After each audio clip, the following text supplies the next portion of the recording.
Radhe Radhe friends, welcome to Sara classes. हम study कर रहे हैं साइंस एनसीईआरटी क्लास 9th का चैप्टर 6 टिश्यू। ये क्लास मेरी कुछ दिनों बाद हुई है, उसके लिए मैं माफ़ी चाहती हूँ, कुछ काम था। और अब क्लास डेली कंटिन्यू करेंगे। तो हम आज पढ़ेंगे नर्वस टिश्यू। नर्वस टिश्यू क्या होता है इसके बारे में हम पढ़ेंगे। All cells possess the ability to respond the stimuli, यानी कि जितनी भी सेल है उनके अंदर ये एबिलिटी होती है कि स्टिमुली के अकॉर्डिंग रिस्पॉन्स करे। स्टिमुली से मतलब उत्तेजना या कुछ ऐसी चीज़ें जो हमारे शरीर के अंदर हो रही है। However, cells of the nervous tissue are highly specialized for being stimulated. और नर्वस टिश्यू की जितनी भी सेल्स होती हैं वो स्टिमुलेटेड रहने के लिए स्पेशलाइज्ड है, यानी कि वो उत्तेजनाओं के पीछे तुरंत क्रिया करती है। यदि किसी भी तरह की कोई उत्तेजना हो रही है तो उसके लिए तुरंत उनका प्रतिक्रिया यानी कि रिस्पॉन्ड जाता है। Being stimulated and then transmitting the stimulus very rapidly from one place to another within the body। और जितना भी उनका रिस्पॉन्ड है या स्टिमुलस यानी कि जो भी उत्तेजना है उनको ट्रांसमिट करने के लिए भी बहुत तेज़ी से ये काम करती है हमारी बॉडी के अंदर, एक प्लेस से दूसरे प्लेस में। The brain, spinal cord and nerves are all composed of nervous tissue. The cells of this tissue are called nerve cells or nervous neurons. तो हमारा ब्रेन है, स्पाइनल कॉर्ड है और नर्व्स है। ये सब क्या है, नर्वस टिश्यू से बने हुए हैं, ठीक है। और इसकी जो सेल होती हैं वो क्या कहलाती हैं, नर्व सेल या न्यूरॉन्स। इनको नर्व सेल या न्यूरॉन्स कहते हैं। Neuron consist of a cell body within a nucleus and cytoplasm from which long thin hair like parts arises. Neurons में क्या होते हैं, एक सेल बॉडी होती है जिसके अंदर एक न्यूक्लियस और सिप्टोप्लाज्म होता है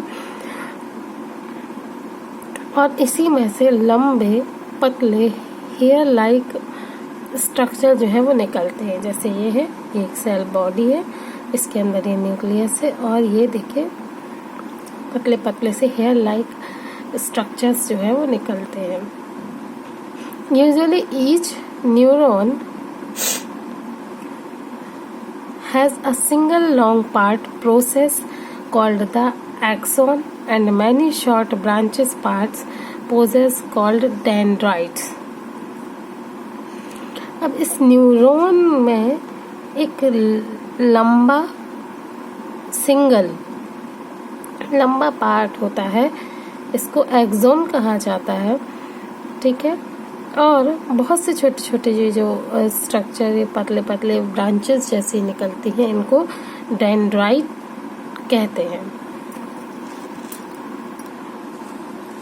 An individual nerve cell may be up to a meter long। एक सिंगल नर्व सेल 1 मीटर तक लंबी हो सकती है। एक सिंगल नर्व सेल 1 मीटर तक लंबी हो सकती है। Many nerve fibers bound together by connecting tissue make up a nerve। और बहुत से नर्व फाइबर्स जो होते हैं वो एक साथ मिलकर कनेक्टिव टिश्यू के थ्रू एक नर्व बनाते हैं। The signal that passes along the nerve fiber is called nerve impulse। वो सिग्नल जो नर्व फाइबर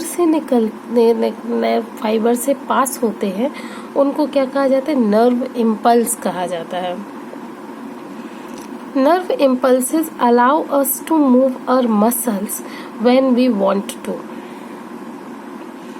नर्व इम्पल्स जो होते हैं वो हमारी मसल को मूव करने में हेल्प करते हैं यदि हम चाहते हैं तो। The functional combination of nerve and muscle tissue is fundamental to most animals. और इनके नर्व और मसल टिश्यू के जो फंक्शंस हैं वो लगभग सभी एनिमल में एक से ही होते हैं। This combination enables animals to move rapidly in response to stimuli।